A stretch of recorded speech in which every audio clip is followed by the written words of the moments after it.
Phylum Chordata के general character वगैरह सब हम लोगों ने देख लिए थे, ठीक है। लाइक जनरल कैरेक्टर इसका हो गया था, इसका ग्राफ भी हम लोगों ने देख लिया था। ग्रुप प्रोटो का डेटा, यूरो का डेटा जो है ना, वो भी हम लोगों ने देख लिया था। उसके बाद में डिफरेंस बिटवीन प्रोटो का डेटा एंड यूरो का डेटा क्या होता है, वो भी हम लोगों ने देख लिया था। यूरो का डेटा के कुछ जनरल फीचर्स थे, वो हम लोगों ने पढ़ लिए थे, इसका पीडीएफ फाइल मैंने भेज दिया था। और प्रोटो का डेटा के कुछ जनरल फीचर्स थे, वो भी पढ़ लिया था, ठीक है। तो यहाँ पर इनका डिफरेंस पूछा जाता है आपके एग्जाम में, वो हमने बता दिया था। अब हमारा जो टॉपिक नेक्स्ट रहेगा, जो कि है ग्रुप फर्स्ट प्रोटो का डेटा, और ग्रुप फर्स्ट प्रोटो का डेटा में आपका आता है सब फाइलम हेमिकोडेटा। लाइक अगर हम लोग यहाँ पर चार्ट देखें एक बार अगेन, तो चार्ट में हम लोगों ने फाइलम कॉर्डेटा को दो ग्रुप में डिवाइड किया था। पहला ग्रुप जो है वो है प्रोटोकॉर्डेटा, और प्रोटोकॉर्डेटा को एक क्रेनियाटा भी कहते हैं। दैट मींस यहाँ पर जितने भी ऑर्गेनिज्म रखे जाएंगे उनके अंदर crania, that means cranium canal, like head absent होगा, ए फॉर एब्सेंट है ना। और इसमें सब फाइलम कौन कौन सा था, हेमिकॉर्डेटा, सिफेलोकॉर्डेटा, यूरोकॉर्डेटा। तो सब फाइलम हम लोग कौन सा डिस्कस कर रहे हैं, हेमिकॉर्डेटा डिस्कस कर रहे हैं, ठीक है। तो यही हमारा स्टार्ट होगा, सब फाइलम हेमिकॉर्डेटा।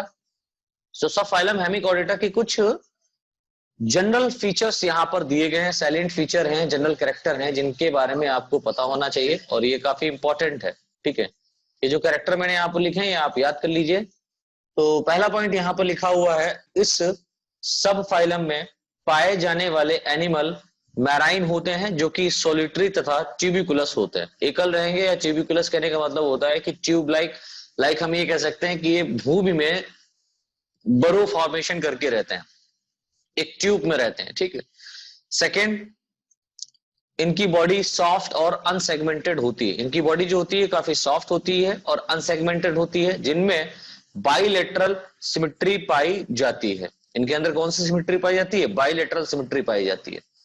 थर्ड पॉइंट यहां पर लिखा हुआ है, इनकी बॉडी में 3 पार्ट होते हैं, जिन्हें क्रमशः प्रोबोसिस, कॉलर और ट्रंक कहते हैं। फोर्थ पॉइंट यहां पर लिखा हुआ है, इनकी बॉडी वॉल में मेनी मसल्स ग्लैंड उपस्थित होती हैं, ठीक है, जिसमें से म्यूकस सेक्रीशन होता है। फिफ्थ पॉइंट यहां पर लिखा हुआ है, इनमें कंप्लीट एलिमेंट्री कैनाल पाई जाती है। कंप्लीट कहने का मतलब क्या होता है कि माउथ ओपनिंग भी पाई जाए, और माउथ ओपनिंग के साथ साथ एनस ओपनिंग भी पाई जाए। माउथ से लेकर के एनस तक एक ट्यूब पूरी की पूरी इस तरीके से हॉलो ट्यूब पाई जाए, जिसको हम लोग कंप्लीट एलिमेंट्री कैनाल कहते हैं। इनकम्प्लीट कहने का मतलब माउथ पाया जा रहा है बट एनस ओपनिंग नहीं पाई जा रही है, ठीक है। माउथ से ही फूड लिया जाता है और माउथ से ही फूड एक्सक्रीट किया जाता है। तो ऐसे एलिमेंट्री कैनाल को हम लोग बोलते हैं इनकम्प्लीट एलिमेंट्री कैनाल, ठीक है। पाई जाती है जो कि स्ट्रेट यानी सीधी यू शेप, यू आकार की होती है। स्ट्रेट होती है और कैसी होती है, यू आकार की होती है। अगला पॉइंट यहाँ पर लिखा हुआ इंपॉर्टेंट है, एलिमेंट्री कैनाल के फोरगट पार्ट में, यानी कि जो इसका फोरगट रीजन है पार्ट से, हालो आउटग्रोथ डेवलप होती है। हालो कहने का मतलब गड्ढेनुमा, आउटग्रोथ डेवलप होती है, जिसे बक्कल डायवर्टिकुलम कहते हैं। जिसे क्या कहते हैं, बक्कल डायवर्टिकुलम कहते हैं। शुरुआत में, यानी कि सबसे पहले शुरुआत में जब इसको देखा गया था, तब कुछ साइंटिस्टों ने इनको कुछ और कहा था। तो लिखा हुआ शुरुआत में बक्कल डायवर्टिकुलम को हाफ नोटोकॉर्ड माना जाता था। यानी कि ये कहा गया है कि जो बक्कल डायवर्टिकुलम आज के फॉर्म में हम लोग पढ़ते हैं इसको, लेकिन जब शुरुआत इसका दौर था, तो जब इसको खोजा गया था, डिस्कवर किया गया था, तो साइंटिस्टों ने ये माना था कि जो इसका बक्कल डायवर्टिकुलम होता है ये हाफ नोटोकॉर्ड होती है, यानी कि नोटोकॉर्ड है लेकिन थोड़ी सी ही ये है, ठीक है। बक्कल डायवर्टिकुलम को हाफ नोटोकॉर्ड माना जाता था, लेकिन यह डाइजेस्टिव सिस्टम का पार्ट होता है। लेकिन यह किसका होता है, डाइजेस्टिव सिस्टम का पार्ट होता है। इसी कारण वर्तमान समय में, आज के समय में, ठीक है, सब फाइलम हेमिकॉर्डेटा को फाइलम कॉर्डेटा में नहीं रखा माना जाता। इस बात को याद रखिएगा। जो हेमिकॉर्डेटा है, हेमिकॉर्डेटा आपका फाइलम कॉर्डेटा में नहीं आता है, ठीक है। सब फाइलम हेमिकॉर्डेटा आपका फाइलम कॉर्डेटा में नहीं रखा जाना चाहिए। क्यों नहीं रखा जाना चाहिए, क्योंकि इसमें जो नोटोकॉर्ड मानी गई थी, जिसको हम लोग बक्कल डायवर्टिकुलम कह रहे हैं, ये एक्चुअल में नोटोकॉर्ड नहीं है। क्या है, डाइजेस्टिव सिस्टम का ही एक पार्ट है। क्लियर। तो इसीलिए इसको हम लोग आज के समय में, वर्तमान समय में, ये ऑब्जेक्टिव क्वेश्चन आपका बनता है तो उसको याद कर लीजिएगा। वर्तमान समय में क्या है, सब फाइलम हेमिकॉर्डेटा को फाइलम कॉर्डेटा में नहीं रखा जाता है या नहीं रखा माना जाता है। अगला पॉइंट है, इनमें हार्ट डॉर्सल एंड पर पाया जाता है, ठीक है। डॉर्सल कहने का मतलब सामने की ओर पाया जाता है। अग्र सिरे पर या अगले धड़ पर पाया जाता है, लेकिन इनमें ओपन ब्लड सर्कुलेशन होता है, यानी कि यहाँ पर ब्लड जो सर्कुलेशन हो रहा है वो किसी वेन आर्टरी में नहीं हो रहा है, बल्कि ओपन टाइप का है, खुले प्रकार का है। ठीक है, अगला पॉइंट यहाँ पर देखिए लिखा हुआ है, इनमें एक्सक्रीशन प्रोबोसिस, ठीक है, लाइक जो प्रोबोसिस इसकी सूंड है उसी से ही हो जाता है, इसमें एक्सक्रीशन प्रोबोसिस, इसको हम लोग ग्लोमेरुलस भी बोलते हैं, excretion proboscis that means glomerulus के द्वारा होता है, इस बात को याद रखिएगा। नेक्स्ट पॉइंट यहाँ पर लिखा हुआ है, इन जंतुओं में एक डॉर्सल नर्व कॉर्ड प्रेजेंट होती है, यानी कि जो डॉर्सल नर्व कॉर्ड होती है वो कितनी होती है, एक होती है, नंबर में कितनी है, एक है। तुम कह सकते हैं कि सब फाइलम हेमिकॉर्डेटा में जितने भी ऑर्गेनिज्म रखे गए हैं उनके अंदर जो डॉर्सल नर्व कॉर्ड है वो एक प्रेजेंट है। ठीक, अगला पॉइंट, इनमें सामान्यता या इनमें सामान्य रूप से सेक्सुअल रिप्रोडक्शन होता है, जिनमें मेल एंड फीमेल मेंबर अलग अलग होते हैं। इनमें नॉर्मली क्या होगा, सेक्सुअल रिप्रोडक्शन पाया जाता है, जिसमें क्या होता है, मेल और फीमेल मेंबर जो हैं, सदस्य जो हैं वो अलग अलग रहते हैं, अलग अलग पाए जाते हैं। अगला पॉइंट लिखा हुआ है, इन एनिमल में एक्सटर्नल फर्टिलाइजेशन होता है। अरे एक्सटर्नल फर्टिलाइजेशन, एक्सटर्नल फर्टिलाइजेशन कहने का मतलब होता है कि मेल और फीमेल जो मेंबर है ना बेटा, ये अपने गैमीट को आउटसाइड द बॉडी, कहां, वाटर में, आउटसाइड द बॉडी कहां, वाटर में रिलीज कर देते हैं, जहां पर इनका फ्यूजन होता है और आगे लार्वा का फॉर्मेशन होगा। तो जाहिर सी बात है, ऐसा कंडीशन जहां पर एक्सटर्नल फर्टिलाइजेशन होता हो उन जंतुओं में लार्वा जरूर बनता है। तो यहां पर लिखा हुआ है, इन एनिमल में एक्सटर्नल फर्टिलाइजेशन होता है तथा इनकी लाइफ साइकिल में टॉर्नेरिया लार्वा, जो लार्वा फॉर्म होगा वो किस फॉर्म में होगा, टॉर्नेरिया के फॉर्म में होगा, टॉर्नेरिया लार्वा का फॉर्मेशन होता है। ये आपका एक ऑब्जेक्टिव है, क्वेश्चन आ सकता है, सब फाइलम हेमिकॉर्डेटा में कौन सा लार्वा बनता है, तो आपको सर टॉर्नेरिया लार्वा। चलिए, इसके बाद में आपका आता है आउटलाइन क्लासिफिकेशन ऑफ सब फाइलम हेमिकॉर्डेटा, यानी जो सब फाइलम हेमिकॉर्डेटा दिया गया है इसका आउटलाइन क्लासिफिकेशन भी आपसे पूछा जाता है, तो काफी इंपॉर्टेंट है ये। चलिए देखते हैं हम लोग। तो लिखा हुआ है, सब फाइलम हेमिकॉर्डेटा में लगभग 80 स्पीसीज, कितनी, 80 स्पीसीज को रखा गया है, जिसे मुख्यतः दो क्लासेस में क्लासिफाइड किया गया है। ठीक है, पहला जो यहाँ पर क्लासेस है उसको हम लोग बोलते हैं एंटेरोपन्यूस्टा, क्या बोलेंगे, एंटेरोपन्यूस्टा, और दूसरा जो यहाँ पर आपका क्लासेस है उसको हम लोग बोलते हैं टेरोब्रांकिया। तो एंटेरोपन्यूस्टा, एंटेरोब्रांकिया, इसको याद कर लीजिएगा, एंटेरोपन्यूस्टा और टेरोब्रांकिया ये क्या है, सब फाइलम हेमिकॉर्डेटा की क्लासेस हैं, ये दो क्लासेस हैं यहाँ पर। ठीक है, तो सब फाइलम हेमिकॉर्डेटा के अंतर्गत दो सब क्लासेस को इंक्लूड किया गया। कितनी सब क्लासेस को इंक्लूड किया गया, दो, कौन कौन सी, एंटेरोपन्यूस्टा और टेरोब्रांकिया। चलिए, बात आती है एंटेरोपन्यूस्टा, यानी कि पहली जो क्लास यहां पर दी गई है उसका नाम है एंटेरोपन्यूस्टा। तो इस क्लास में कुछ पॉइंट्स मेंशन किए गए, इंपॉर्टेंट पॉइंट मेंशन किए गए जो कि आपको याद होने चाहिए। लाइक पहला पॉइंट यहां पर दिया गया है, इस क्लास में रखे गए सदस्यों को प्राय टंग वॉर्म या एकॉर्न वॉर्म कहते हैं। टंग वॉर्म कहने का मतलब जिह्वा के समान, जिह्वा कृमि, that means tongue like organism या टंग लाइक वॉर्म, कृमि यहां पर क्या होते हैं, पाए जाते हैं। जीभ के समान आपको ये क्या दिखाई देगा, ऑर्गेनिज्म दिखाई देगा, या इसको हम लोग एकॉर्न वॉर्म, एकॉर्न वॉर्म कहने का मतलब क्या है, यहां पर एक फ्रूट है एकॉर्न, ठीक है, एकॉर्न का एक फ्रूट है जिसकी तरह ये दिखता है। लाइक आप लोगों ने देखा होगा, इस तरीके से ऊपर हार्ड कवरिंग रहती है इसके और इस तरीके से रहता है। लाइक आप लोगों ने अगर आइस एज मूवी देखी हो तो आइस एज मूवी में इस तरीके का एक फल जो है ना, एक इस तरीके का फ्रूट जो है उसको, इसे ऑक फ्रूट भी कहते हैं, इसको जो है ना एक गिलहरी इसके पीछे पड़ी रहती। आइस एज अगर मूवी नहीं देखी तो देखिएगा, बहुत अच्छी है बच्चों वाली।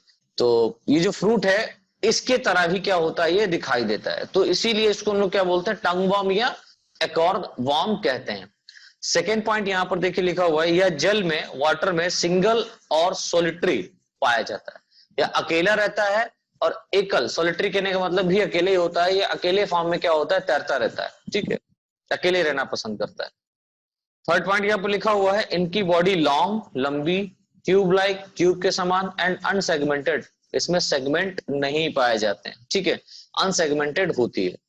अगला पॉइंट यहां पर लिखा हुआ है, इनका प्रोबोसिस सिलिंड्रिकल एंड कॉनिकल रूप में होता है, यानी कि जो प्रोबोसिस होगा वो सिलिंड्रिकल होगा, इट मींस कैसा होगा, बेलनाकार होगा, और कॉनिकल मतलब नुकीला, कोन लाइक, ठीक है, फॉर्म में होता है।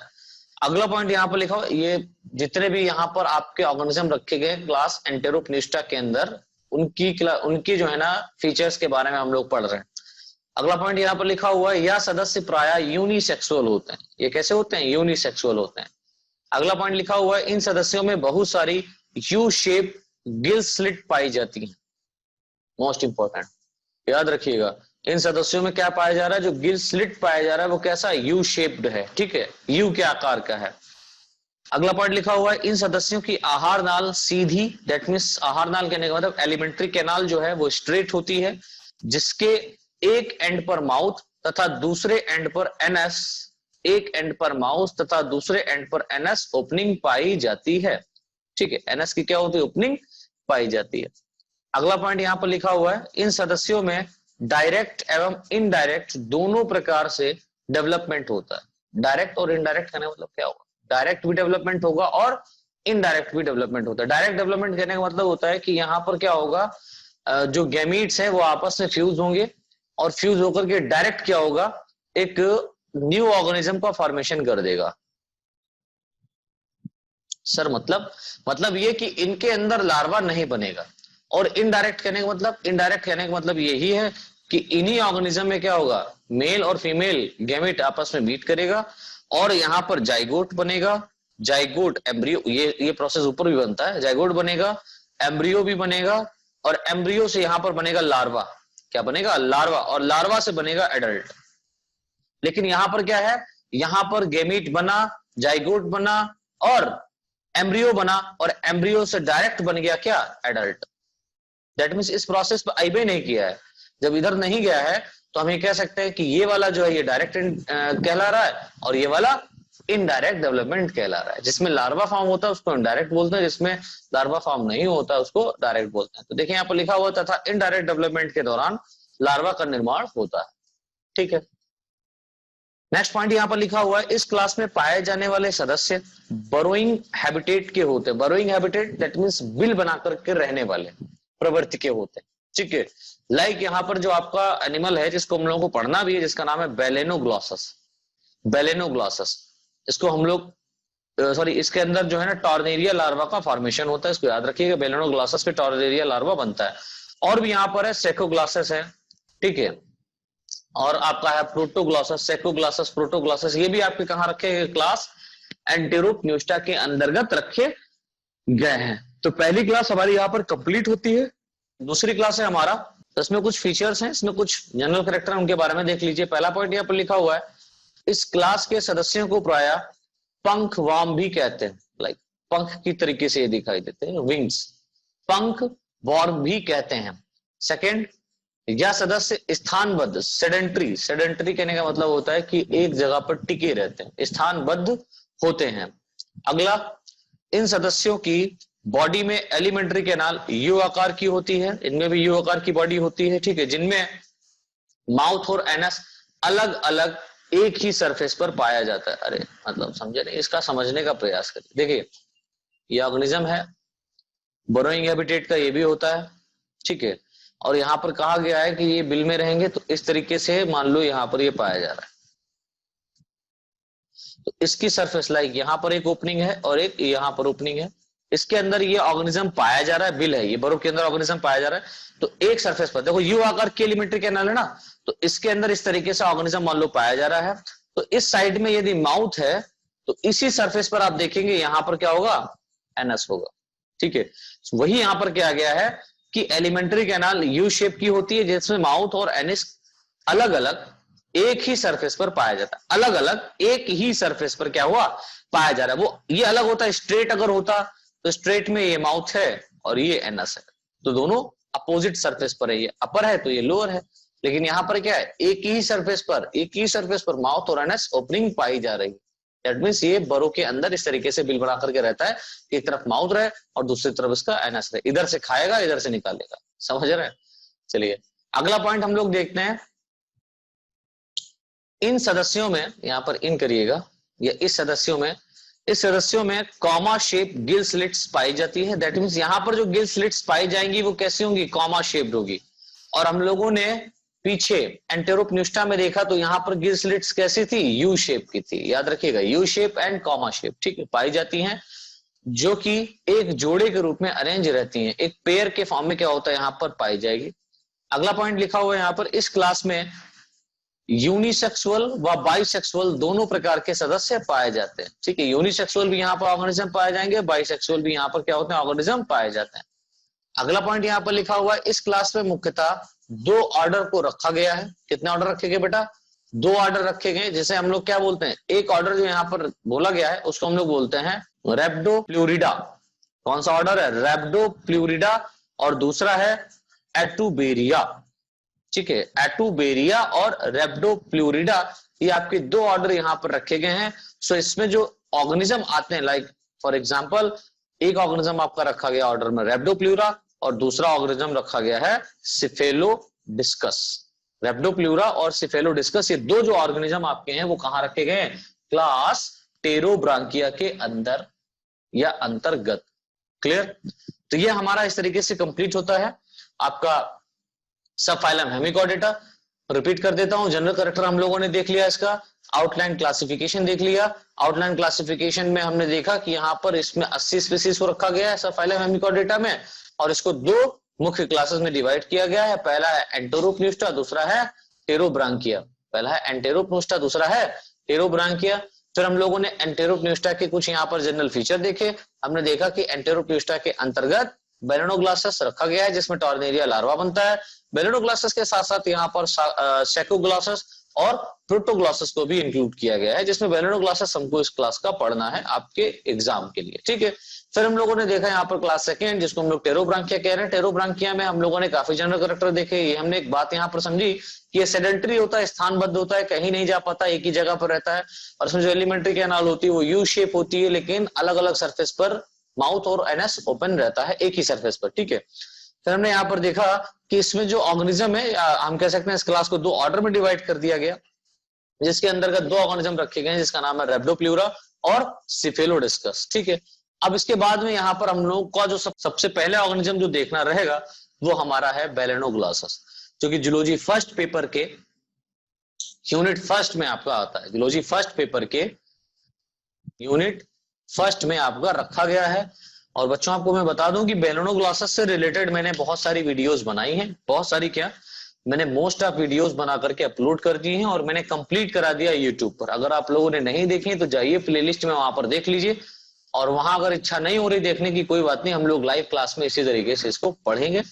चलिए, तो हम लोग बीएससी सेकेंड ईयर में देख रहे थे, हमारा जूलॉजी फर्स्ट पेपर चल रहा था, इसमें हम लोगों ने क्लासिफिकेशन देख लिया था। लाइक सब फाइलम हेमिकॉर्डेटा हम लोग देख रहे थे, इसका जनरल फीचर, आउटलाइन क्लासिफिकेशन। ठीक है, हेमिकॉर्डेटा का देख लिया था, जिसमें हम लोग को एंटेरोप्न्यूस्टा और टेरोब्रांकिया क्लास देख ली थी, जिसमें हमारी एंटेरोप्न्यूस्टा क्लास जो है उसमें आपका सबसे पहला मस्ट ऑर्गेनिज्म जो रखा गया है वो है बेलेनोग्लासस। सो बेलेनोग्लासस क्या होता है इसके बारे में हम लोग यहाँ पर समझना है। देखिए, कुछ पॉइंट्स यहाँ पर लिखा हुआ है, it is also called as tongue worm. ठीक है, या इसको हम लोग एकॉर्न वॉर्म भी कहते हैं। ये हम लोग को देखना है, टंग वॉर्म क्या होता है, एकॉर्न वॉर्म क्या होता है। लाइक इसको बोल सकते हैं सामान्यता भाषा में, सामान्य भाषा में बेलेनोग्लासस को टंग वॉर्म कहते हैं। क्यों कहते हैं, क्योंकि ये टंग की तरीके से, लाइक जो उसका शेप है वो टंग की तरह दिखाई देता है। एकॉर्न वॉर्म कहने का मतलब होता है यहाँ पर एक फ्रूट है, ओक फ्रूट, उसकी तरीके से दिखाई देता है। मैंने कल की क्लासेस में बताया होगा, तो वहां पर समझ में आया होगा। आज हम लोग उसका क्लासिफिकेशन देखेंगे बेटा। तो क्लासिफिकेशन इंपॉर्टेंट है, 2 नंबर में आपका पूछा जाता है एग्जाम में। फाइलम है, उसको थोड़ा सा याद रखिएगा, फाइलम कॉर्डेटा है। ग्रुप जो है बेलेनोग्लासस का, उसको हम लोग बोलते हैं प्रोटोकॉर्डेटा। सब फाइलम यहाँ पर है हेमिकॉर्डेटा। क्लास है एंटेरोप्न्यूस्टा। फैमिली है टाइकोडेरिडी, फैमिली जो है वो है टाइकोडेरिडी, और जीनस जो है वो है बेलेनोग्लासस। ठीक है, और इसकी बहुत सारी स्पीसीज यहाँ पर रखी गई हैं। लाइक पूरे वर्ल्ड में अगर देखी जाए तो अब तक 20 स्पीसीज खोजा गया, तो उसमें कुछ पॉइंट नीचे मेंशन किया हुआ है, इंपॉर्टेंट है। लाइक देखिए, यहाँ पर लिखा हुआ है बेलेनोग्लासस सब फाइलम हेमिकॉर्डेटा में पाया जाने वाला मेन जीनस में से एक है, ठीक है। यानी मुख्य जो जीनस इसका है, इसमें से एक मुख्य हम ये कह सकते हैं बैलेनोग्लासेस है। इसकी अब तक 20 स्पीसीज पूरे विश्व में खोजी गई है, यानी कि होल वर्ल्ड में अब तक कितनी स्पीसीज को खोजा जा चुका है, 20 स्पीसीज को अभी तक खोजा गया है, जिसमें से बैलेनोग्लासेस जो मोस्ट ऑफ स्पीसीज हमारे सामने दिखाई देती है या आती है या पाई जाती है पूरे वर्ल्ड में, वो कौन सी है, ऑस्ट्रेलियंसिस।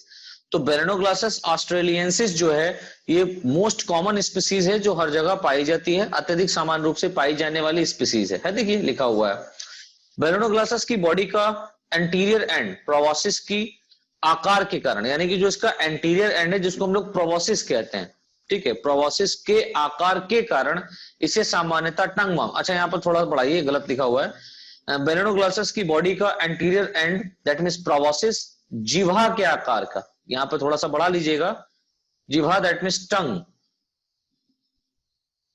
टंग की आकार के कारण इसे टंग वॉर्म या एकॉर्न, टंग वॉर्म या एकॉर्न वॉर्म भी कहते हैं, ठीक है। फिर देखिए इसका हम लोग को देखना हैबिट, हैबिटेट, इसका स्वभाव क्या है और इसका वासस्थान क्या है, ठीक है, ये कैसा इसका फीचर है, कैसा ये रहता है और कहां रहता है। तो देखिए यहां पर लिखा हुआ है, ये आपका एक शॉर्ट आंसर पूरा तैयार हो जाएगा बैलेनोग्लासेस के ऊपर। अगर आ जाए बैलेनोग्लासेस का एक्सटर्नल मॉर्फोलॉजी और इंटरनल मॉर्फोलॉजी के बारे में आप डिस्कस करें तो नीचे एक्सटर्नल मॉर्फोलॉजी और आगे इंटरनल मॉर्फोलॉजी में आपको बताने वाला हूं, ठीक है। बाकी आपको पता है कि इस पेपर में हम लोगों को अधिकतर सिस्टम के बारे में पढ़ना है, लाइक इसका सर्कुलेटरी सिस्टम, एक्सक्रीटरी सिस्टम, इन सभी के बारे में डिस्कस करना है। Balanoglossus mainly marine comma tubicolous, tubicolous comma burrowing hemichordate होता है, ठीक है, जो कम गहरे वाटर एंड सॉइल में बरो बनाकर रहता है। यहां पर लिखा हुआ है कि जो बैलेनोग्लासेस होता है ये मुख्यतः मैराइन वाटर में पाया जाने वाला ऑर्गेनिज्म होता है, लाइक ये समुद्री जल में ही पाया जाएगा। ट्यूबिकुलस होता है दैट मींस ये ट्यूब फॉर्म में, ट्यूबिकल्स फॉर्म में ये हम कह सकते हैं भूमि के अंदर रहता है, और कहां रहता है, बरो के अंदर, दैट मींस ये भूमि के अंदर बिल बना करके रहने वाला हेमिकॉर्डेटा होता है, जो कम गहरे वाटर में सॉइल में बरो बनाकर रहता है, लिखा हुआ है। इनकी बरो यानी कि जो बिल है वो यू शेप 50 से 75 सेंटीमीटर 50 टू 75 सेंटीमीटर गहरी और बोथ एंड पर ओपन होती है, यानी कि यू शेप इसकी क्या होगी, बिल होगा, बरो होगी। किसी सॉइल के अंदर अगर आप देखेंगे तो कुछ इस तरीके से ये बरो बना करके रहता है, लाइक ये मान लो ये बिल है, लाइक,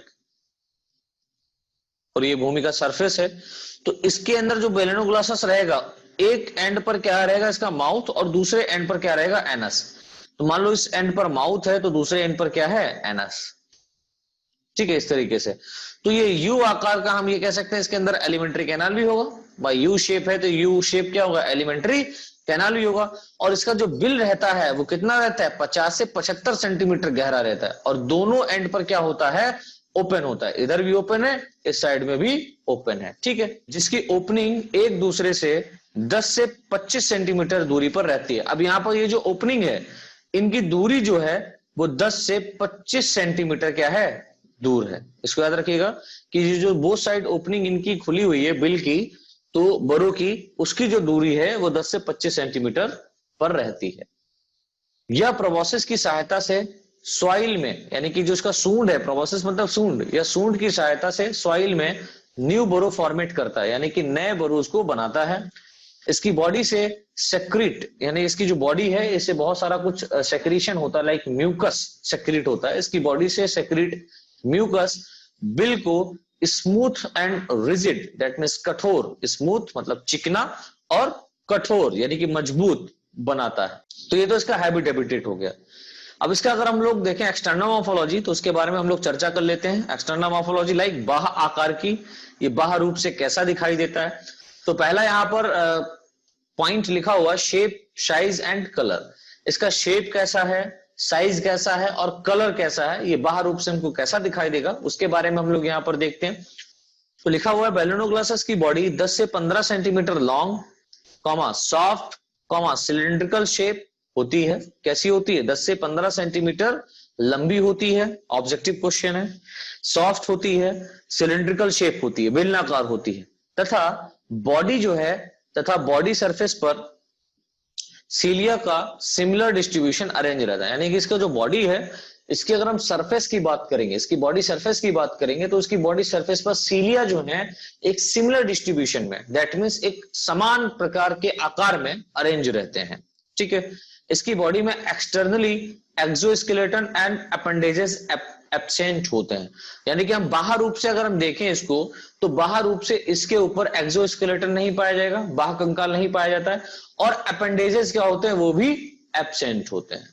राइट। नई लाइन से लिखा हुआ है, बेलेनोग्लासस की बॉडी 3 पार्ट में डिवाइड रहती है, लेकिन बॉडी में सेगमेंट एब्सेंट होता है। इसकी बॉडी जो है वो 3 पार्ट में डिवाइड रहती है, प्रोबॉसिस, कॉलर और ट्रंक। ठीक है, प्रोबॉसिस, कॉलर और ट्रंक, लेकिन इसकी बॉडी जो है वो सेगमेंटेड नहीं होती है। आपने देखा था इससे पहले जो हम लोगों ने पढ़ा था, लाइक ये हेमिकॉर्डेटा है, कॉर्डेटा संघ में अगर आप आर्थ्रोपोडा, सॉरी कॉर्डेटा संघ नहीं, आप लोगों ने जब आर्थ्रोपोडा के बारे में डिस्कस किया था तो आपको वहां पर पता था बीएससी फर्स्ट ईयर में कि आर्थ्रोपोड जो होते हैं इनकी बॉडी कैसी होती है, सेगमेंटेड होती है। कैसी होती है बेटा, सेगमेंटेड होती है। लेकिन यहां पर हम देख रहे हैं इनकी बॉडी सेगमेंटेड नहीं है, अनसेगमेंटेड है, दैट मीन सेगमेंट एब्सेंट होते हैं। लाइन से लिखा हुआ है, एक्सटर्नली दैट मींस बाहर रूप से बेलेनोग्लासस की बॉडी प्रोबॉसिस, कॉलर और ट्रंक में डिवाइड रहती है। किसमें डिवाइड रहती है, प्रोबॉसिस, कॉलर और ट्रंक में डिवाइड रहती है। और इसका जो बॉडी रहता है वो मटमैला कलर का रहता है। ठीक है, तो इसके हम कह सकते हैं इसकी जो बॉडी का कलर होता है वो मटमैला कलर का होता है, इसको लिख लीजिएगा। नेक्स्ट हेडिंग जो यहां पर पड़ी है वो सेकेंड हेडिंग है हमारी, प्रोबॉसिस, सूंड इसको हिंदी में कहते हैं। तो प्रोबॉसिस देखिए क्या कहता है, ये कह रहा है बेलेनोग्लासस की बॉडी का एंटीरियर पार्ट प्रोबॉसिस के फॉर्म में होता है, राइट, जो कि अंदर से small, conical and club shape होता है। यानी कि जो अंदर से कैसा होगा, छोटा होगा, स्मॉल होगा, कोनिकल होगा, दैट मींस ये नुकीला होगा, और क्लब शेप, गुंबद के आकार का दिखाई देता है, जो कि यह अंदर से हालो स्ट्रक्चर के फॉर्म में होता है। यानी कि अगर हम इंटरनली इसकी देखें तो इंटरनल फॉर्म में कैसा होगा, ये गड्ढे नुमा होगा, खाली होगा। हालो मतलब हम कह सकते हैं खाली होता है। क्लियर। प्रोबॉसिस के अंदर स्थित कैविटी एक प्रोबॉसिस पोर की सहायता से बाहर की ओर खुलती है। ठीक है, जो प्रोबॉसिस के बेस पर स्थित रहती है। यानी कि आधार पर, जो प्रोबॉसिस का आधार है वहां पर स्थित रहता है। कौन, पोर, प्रोबॉसिस पोर।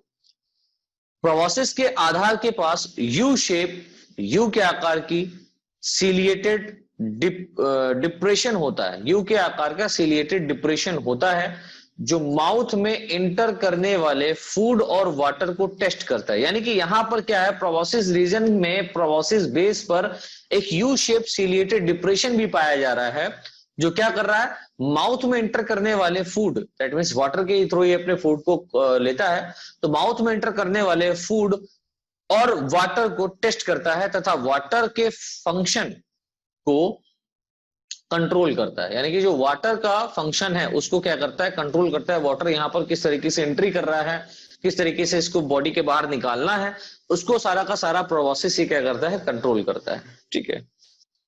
नेक्स्ट हेडिंग यहाँ पर पड़ी हुई है, ट्रंक। प्रोसेस हो गया, अब हमको देखना है ट्रंक। तो ट्रंक देखिए क्या कहता है, ट्रंक मतलब होता है धड़। बेलेनोग्लासस की बॉडी का पोस्टीरियर एंड ट्रंक के फॉर्म में होता है, ट्रंक के रूप में होता है, जो सामान्यतः लेटरल व फ्लैट होता है। ये कह रहा है कि बेलेनोग्लासस की जो बॉडी होती है ना, वो उसका जो पोस्टीरियर एंड होता है, ठीक है, लाइक प्रोबॉसिस रीजन को छोड़ करके जो पोस्टीरियर एंड है वो ट्रंक के रूप में कहला रखता है। ठीक है, प्रोबॉसिस छोड़ दो, कॉलर छोड़ दो। कॉलर मैंने यहाँ पर इंक्लूड नहीं किया है, बस कॉलर एक नेक के फॉर्म में काम करता है, बाकी कोई यहाँ पर उसका फंक्शन नहीं है, इसीलिए मैंने यहाँ पर इंक्लूड नहीं किया है। तो आप सिर्फ प्रोबॉसिस और ट्रंक के बारे में समझे। ठीक है, तो यहाँ पर प्रोबॉसिस समझ लिया। ट्रंक हम लोग देख रहे हैं कि ट्रंक क्या है। ट्रंक ये कह रहा है कि यहाँ पर जो बेलेनोग्लासस की बॉडी का पोस्टीरियर एंड है वो ट्रंक कहलाता है। ठीक है, जो समान रूप से लार्ज व फ्लैट होता है, बड़ा होगा और चपटा होगा। इसके एंटीरियर एंड की ओर लेटरल साइड चपटे पंख के समान दिखाई देते हैं। यानी कि जो इसका एंटीरियर एंड है, लाइक ये वाला, देखो मैं इसका थोड़ा सा डायग्राम में आपको बता देता हूँ। ये प्रोबॉसिस रीजन है, ठीक है, ये कॉलर रीजन है, इसका कोई मेन फंक्शन नहीं रहता है अधिकतर। लेकिन ये वाला जो रीजन है, ये यहां से लेकर के और यहां तक का जो रीजन है, इसको हम लोग बोल रहे हैं ट्रंक। इसको हम लोग क्या बोल रहे हैं, ट्रंक। और ट्रंक का मैंने बताया कि जो एंटीरियर एंड है ये वाला, ये चपटा होगा विंग्स के सिमिलर। देखो ये चपटा है, फ्लैट है, और कैसा दिखाई दे रहा है, विंग्स के सिमिलर दिखाई दे रहा है ना। तो वही थ्योरी में लिखा हुआ है, थ्योरी समझिए।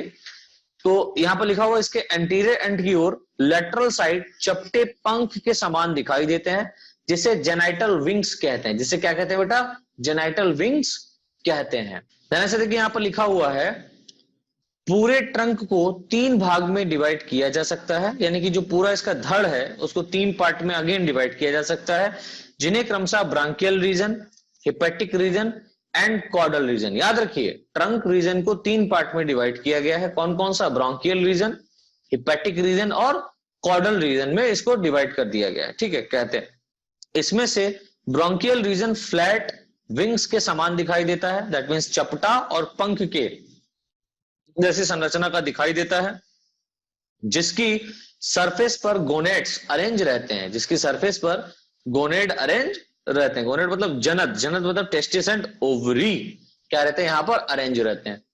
ध्यान से देखिए, यहां पर लिखा हुआ है इसी कारण यह भाग जेनाइटल विंग्स कहलाता है।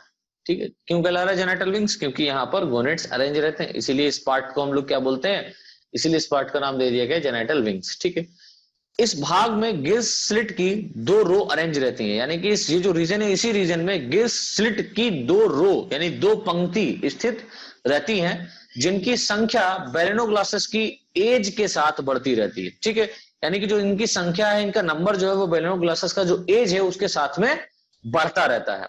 ध्यान से देखिए, यहाँ पर लिखा हुआ है ट्रंक का मिडिल पार्ट हिपेटिक रीजन कहलाता है। क्या कहलाता है, हिपेटिक रीजन कहलाता है, जिसकी सरफेस पर ओवल कामा राउंडेड एक्सटर्नल ग्रोथ अरेंज रहती है। कैसी रहती है, ओवल रहता है, राउंडेड, ओवल मतलब अंडाकार, राउंडेड गोलाकार, एक्सटर्नल मतलब बाहर की ओर, ग्रोथ मतलब जाहिर सी बात है वृद्धि स्थित रहती है, जिसके अंदर हिपेटिक सीका, याद रखिएगा, जिसके अंदर हिपेटिक सीका पाए जाते हैं।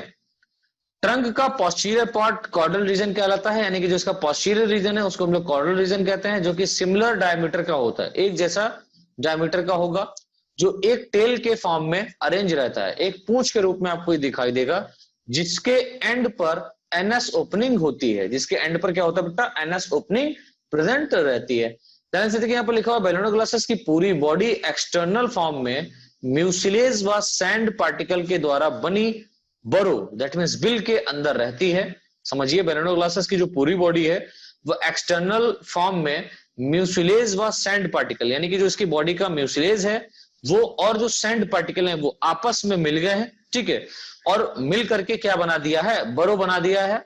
बरो बनाने के बाद में, बिल बनाने के बाद में उसके अंदर ये क्या करता है, रहता है, जिसके कारण ही इसे क्या कहते हैं, ट्यूबिकुलस एनिमल कहते हैं। ट्यूबिकुलस एनिमल कहते हैं। क्यों कह रहे ट्यूबिकुलस एनिमल, क्योंकि ये बरो के अंदर तो रहता है, लेकिन इसका जो बॉडी का म्यूकस है वो क्या कर रहा है, सैंड पार्टिकल के ऊपर आकर के अटैच हो रहा है, जिसके कारण ये ठोस, स्मूथ और रिजिड, हमें कह सकते हैं स्मूथ और रिजिड लाइक स्ट्रक्चर यहां पर इसने प्रोवाइड करा दिया, जिससे ये काफी मजबूत बिल बन गया। और इसके अंदर ही क्या है, बेलेनोग्लासेस रहता है। लाइक मान लेते हैं बेलेनोग्लासेस है, लेकिन है नहीं, ये बेलेनोग्लासेस इस तरीके से रहता है बिल बना करके। क्लियर, चलिए इसके थोड़ा हम लोग डायग्राम देख लेते हैं। जैसा कि मैंने बताया, इसको जो बेलेनोग्लासेस का जो बॉडी है इसको 3 रीजन में हम लोग डिवाइड कर सकते हैं। पहला है प्रोबॉसिस, दूसरा है कॉलर और तीसरा है ट्रंक। ठीक है, ट्रंक रीजन। तो प्रोबॉसिस सूंड, इसका मेन फंक्शन क्या होता है, सॉइल के अंदर या हम ये कह सकते हैं सैंड पार्टिकल्स के अंदर, सैंड के अंदर ये क्या करेगा, बरो बनाएगा, और ये कम गहरे समुद्री जल में पाया जाता है, आपको मालूम है। ठीक है, और इसका एक मेन फंक्शन और है, ये जो भी वाटर, और हम जब इसका डाइजेस्टिव सिस्टम या रेस्पिरेटरी सिस्टम आगे देखेंगे तो समझेंगे, इसका इंटरनल स्ट्रक्चर देखेंगे वहां पर। तो यहाँ पर मैं ऑरली बता रहा हूँ, यहाँ पर क्या होगा, जो भी वाटर या फूड वाटर के थ्रू यहाँ पर अंदर की ओर एंटर करेगा, उसको प्रोबॉसिस के पास में एक डिप्रेशन पाया जाता है। वो क्या करता है, जज करता है, टेस्ट करता है वाटर को कि कैसा है। तो सैंड पार्टिकल को यहाँ से बाहर निकाल दिया जाता है, और जो फूड पार्टिकल होता है उसको प्राय अंदर की ओर दिया जाता है। कॉलर रीजन में क्या है, कॉलर रीजन का कोई मेन फंक्शन नहीं होता है। कॉलर रीजन से क्या होगा, यहाँ से वाटर अंदर की ओर जाएगा, हम लोग देखेंगे यहाँ पर। तो हम लोग ये देख रहे हैं, ठीक है। तो इसमें हम लोगों ने क्या देखा, अगेन मैं रिपीट कर देता हूँ, कोई दिक्कत वाली बात है। इसमें हम लोगों ने देखा कि जो बेलेनोग्लासेस है, इसकी बॉडी को 3 पार्ट में डिवाइड किया गया है। कौन कौन से बेटा? प्रोबॉस्सिस, कॉलर और ट्रंक। ट्रंक को अगेन 3 पार्ट में डिवाइड किया गया है, ब्रांकियल, हेपेटिक और कॉर्डल रीजन में। तो प्रोबॉस्सिस रीजन क्या होता है वो हम आपको बता चुके हैं। प्रोबॉस्सिस रीजन में क्या है, यहाँ पर ये सैंड में क्या करता है, बोरो बनाने के फॉर्म में ये इसका यूज होता है। लाइक वाटर जो यहाँ पर इंटर करेगा उसके अंदर फूड पार्टिकल है या नहीं है, उसको टेस्ट करने में ये क्या करता है, हेल्प करता है। उसके साथ साथ यहाँ पर आप देखेंगे कि जो कॉलर रीजन है, यहाँ से जो फूड पार्टिकल या वाटर रीजन जा रहा है वो पीछे की ओर जा रहा है। फिर मैंने बताया ट्रंक रीजन 3 पार्ट में डिवाइड है, ब्रांकियल रीजन। बोलो बोलो बोलो, हम रुक गए। एक सेकेंड, हम आपको अनम्यूट कर देते हैं, एक सेकेंड। हाँ बोलिए बेटा, अनम्यूट कीजिए अपना, अनम्यूट कीजिए, अनम्यूट कीजिए। हाँ बोलिए। सर एक क्वेश्चन है सर, ये कौन सा ऑर्गेनिज्म है? ये लीच है, स्नेल है, कौन सा ऑर्गेनिज्म है?